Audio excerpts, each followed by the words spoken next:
First, clean the wall.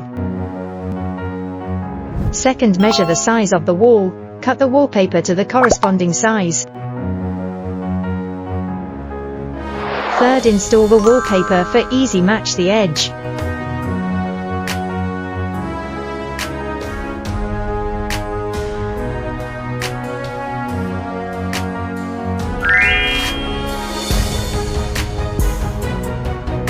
Fourth, trim the edges to complete the installation.